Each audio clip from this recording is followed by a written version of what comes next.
یہ اناتیاں چور نہ کریں، نواز شریف کو لے آؤ تاکہ جلدی الیکشن کروا سکیں۔ تازہ بات یہ ہے کہ شہباز شریف نے اب یہ کہا کہ میرے ابا بڑے محنتی تھے اور امیر تھے، پہلے ان کے ابا مزدور اور غریب ہوا کرتے تھے۔ ابا بھی کیا سوچتے ہوں گے؟ لیڈر آف دی اپوزیشن ویسا ہی ہے جیسا جنرل مشرف کے زمانے میں مولوی صاحب لیڈر آف دی اپوزیشن تھے۔ میں دعویٰ دیتا ہوں پورے میڈیا کو، لندن کے یو کے کسی پرائم منسٹر کا آپ مجھے مے فیئر میں اپارٹمنٹ ڈھونڈ کے بتا دیں۔ اس وقت معیشت زمین کے اوپر تھی پہلے، اب جا رہی ہے گڑھے میں۔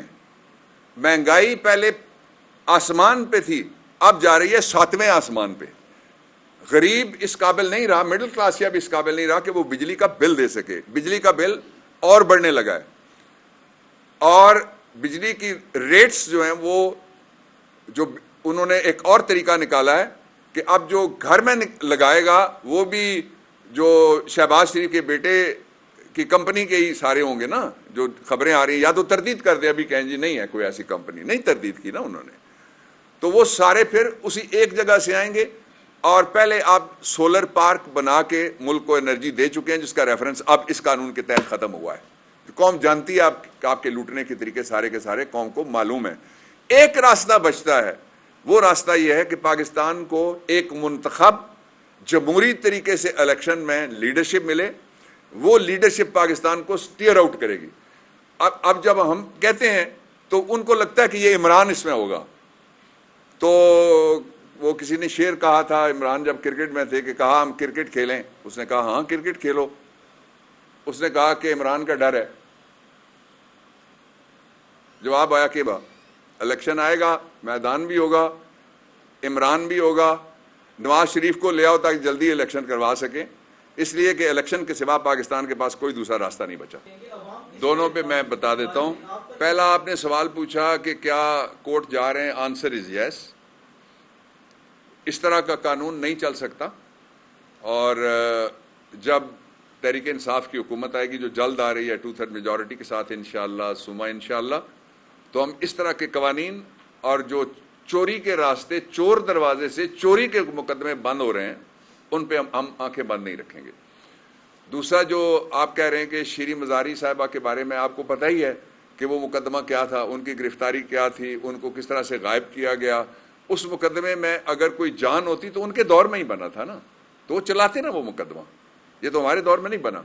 وہ تو اس وقت کہتے ہیں کہ ان کی عمر 4 سال تھی جب وہ جو لینڈ میوٹیشنز ہے یا جو ٹرانزیکشن تھی وہ ہوئی، تو اس لیے ہم ان کا کوئی مقابلہ نہیں کر سکتا کسی جگہ بھی۔ NRO2 میں تو بالکل ہی مقابلہ اب ختم ہو گیا، وہ اکیلے ہو گئے۔ جی اچھا سر، کیا اسٹیبلشمنٹ کے ساتھ آپ کی کوئی بات چل رہی ہے اور وہ آپ لوگ واپس پارلیمنٹ میں آ رہے ہیں؟ دیکھیں، پارلیمنٹ چھوڑنے کی وجہ تھی، پارلیمنٹ چھوڑنے کی وجہ یہ تھی کہ آپ کے سامنے پوری قوم کے سائفر آیا، آپ سب کے سامنے پوری قوم کے سازش ہوئی۔ سازش نہ کہیں تو مداخلت کہہ لیں۔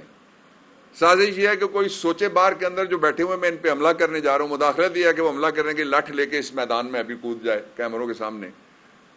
جس طرح سے بھی آپ دیکھیں گے تو اس کو لیجیٹیمیٹ نہیں کرنا چاہتے تھے ہم، لیجیٹیمائز نہیں کرنا چاہتے تھے جو نظام بیرون ملک امریکہ سے آنے والے سائفر اور اندرونی سازش کی وجہ سے جو مسلط ہوا تھا قوم پہ۔ اور مجھے یہ بتا دیں کہ اس پارلیمنٹ نے ہمارے جانے کے بعد، اب تو ان کے پاس، ہم جب سے نکلے ہیں تو سارے ہی اپنے ہیں نا، ان کے لیڈر آف دی اپوزیشن ویسا ہی ہے جیسا جنرل مشرف کے زمانے میں مولوی صاحب لیڈر آف دی اپوزیشن تھے۔ وہ لسی پتہ نہیں پر کتنے لاکھ کی نکلی کہ کروڑ کی نکلی۔ تو پھر اس زمانے میں بہت مشہور ہوا تھا وہ جو پتلی الائچی والا کوئی دیسی حلوہ، تو اب بھی ان کی وہ کہتے ہیں نا سر کڑائی میں اور گردن ان کی حلوے میں ڈوبی ہوئی۔ بتائیں نا قوم کے لیے انہوں نے کون سی لیجسلیشن کی ہے۔ ہم نے تو ایک رات میں، آپ کو یاد ہے 12 بجے میں کھڑا ہوا، اور رات کے 12 بجے بجنے کے بعد بھی ہم نے فیٹف بزرگوں کو گھروں سے نکالنے کے خلاف، خواتین کے تحفظ، بچوں کے لیے اور پینشنیبل لوگوں، آپ کے لیے بھی تو ہم لیجسلیشن لا رہے تھے نا۔ آپ کو یاد ہے نا کہ آپ کو وقت پہ سارا کچھ ملا کرے جو آپ کا حق ہے، جس کے لیے خون اور پسینہ آپ صرف کرتے ہیں، جوانیاں لگا دیتے ہیں، پینشن ہی کوئی نہیں ہے، لیکن وہ بھی نہیں لانے دیا گیا ہمیں۔ 58 ہمارے دور کے وہ قوانین ہیں جو ہم نے اسمبلی سے پاس کیے ہوئے ہیں اور وہ سینٹ میں پڑے ہوئے ہیں، وہاں ان کی اکثریت ہے، وہی کر دیتے، وہ بھی نہیں کیا۔ یہ آئے تھے صرف NRO2 کے لیے. NRO2 انہوں نے خود اپنے آپ کو دے دیا. پچھلی دفعہ تو جنرل مشرف کے ساتھ بیٹھے تھے, جنرل مشرف کی وردی میں انہوں نے ووٹ دیا تھا اور اس کے ذریعے سے NRO لیا تھا. اس دفعہ خود بیٹھے ہیں, خود ہی اپنے آپ کو NRO دے دیا. یہ بتائیے کہ آپ نے ابھی کچھ دیر پہلے کہا تھا کہ سسٹم ایسا ہونا چاہیے کہ سینئر موسٹ بندہ DC لگے. اب نومبر میں ایک تعیناتی ہونی ہے کہ اگر PTI کی گورنمنٹ آتی ہے تو ایسا سسٹم بنائیں گے کہ وہاں بھی سینئر موسٹ ہی تعینات ہو. دیکھیں, تعیناتیاں چور نہ کریں, بنیادی بات یہ ہے. جب چوروں کی تعیناتی ہوئی تو چوری شدہ 2400 ارب روپے کی رقم وہ ڈوب گئی نا پاکستان کی. آپ کہتے ہیں وہ 1/3 پاکستان ڈوبا ہوا ہے, تو 1/3 پاکستان کیا, ہول آف پاکستان اس رقم میں سے. مجھے دوسری بات, میں یہ سوال, آپ کے سوال کا فائدہ اٹھاتے ہوئے چھیڑنا چاہتا ہوں کہ مجھے یہ بتائیں کہ جو یہ کہتے ہیں, ایک تازہ بات یہ ہے کہ شہباز شریف نے اب یہ کہا کہ میرے ابا بڑے محنتی تھے اور امیر تھے. پہلے ان کے ابا مزدور اور غریب ہوا کرتے تھے. تو یہ جو ابا بھی کیا سوچتے ہوں گے, جو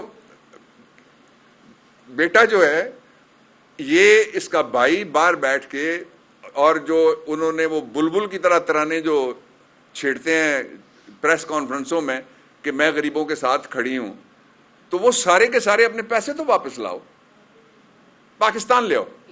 پاکستان کو پیسوں کی ضرورت ہے نا. جن لوگوں سے آپ, یہ پاکستان کی جو بربادی جہاں پہ پہنچ گئی ہے اور آگے جو جا رہی ہے, اللہ معاف کرے, ناقابل یقین ہے, ناقابل بیان ہے. ہم روکتے ہیں, تحریک انصاف اپنے آپ کو روک کے بیان کر رہی ہے سارے فیکٹس اینڈ فگرز. وہ اس وجہ سے ہوئی کہ جس ملک میں آپ نے پیسے رکھے ہوئے ہیں, جب وہاں جا کے آپ کہتے ہیں ہمیں پیسے دو ہم غریب ہو گئے, تو وہ تو ہنستے ہیں نا. انجلینا جولی بھی ہنسی تھی. اس نے کہا تھا کہ سیلاب کے درمیان میں نے جو اتنا لمبا ٹیبل کا کھانا لگا ہوا, وہ گلوبل سٹار ہے اور UN کی ایمبیسڈر بھی تھی, تو اس نے کہا میں کھانا ہی دیکھ کے پریشان ہوگی, میں نے ان کے سوٹ دیکھے پریشان ہوگی. وزیر اعظم کی فیملی ملتان سے سرکاری ڈریم جیٹ پہ بیٹھ کے مجھے ملنے کے لیے جب میں کہتی کہ میں اور پریشان ہوگی, اور مجھے یقین آ گیا یہ لوگوں کے لیے نہیں ہے. اور یقیناً گوتریس سمیت جو بھی آتا ہے وہ یہی تصور لے کے جاتا ہے. ان کے کپڑے صبح اور دن ڈلے اور دوپہر اور سے پیر اور رات اور شب گزیدہ جب یہ اٹھتے ہیں تو صبح پتہ لگتا ہے کہ یہ یعنی اتنے خراجات جتنے یہ کر رہے ہیں لندن میں بیٹھ کے. مجھے یہ بتائیں, لندن کے کسی پرائم منسٹر کا میں چیلنج نہیں کرتا, میں دعویٰ دیتا ہوں پورے میڈیا کو, لندن کے UK کے کسی پرائم منسٹر کا آپ مجھے میفیئر میں اپارٹمنٹ ڈھونڈ کے بتا دیں, میں آپ کو گاؤں لے جا کے 200 بندوں سمیت دیسی کھانا کھلاؤں گا. نہیں ملے گا کھانا, ملے گا فلیٹ نہیں ملے گا. یہ بتائیں پچھلے کئی دنوں سے ایک چرچا چل رہا ہے کہ وزیر اعظم سے عمران خان صاحب سے ملاقات ہوئی ہے, تو کل کھٹر صاحب نے اس تردید کی ہے, لیکن خان صاحب کی طرف سے کوئی تردید نہیں ہے. کیا آپ سمجھ سکتے ہیں کہ اسٹیبلشمنٹ اور PTI اب ایک پیج پہ آ گئے؟ دیکھیں, ہمارا ایجنڈا بڑا سادہ ہے. ایجنڈا یہ ہے کہ پاکستان کے اندر بجلی کا بل ہو, پاکستان کے اندر مہنگائی کا افرید اور جن ہو, پاکستان کے اندر بے روزگاری ہو, پاکستان کے اندر بند ہوتی ہوئی یونٹس اور ملیں ہیں, پاکستان کے اندر کم ہوتی ہوئی تنخواہیں ہیں.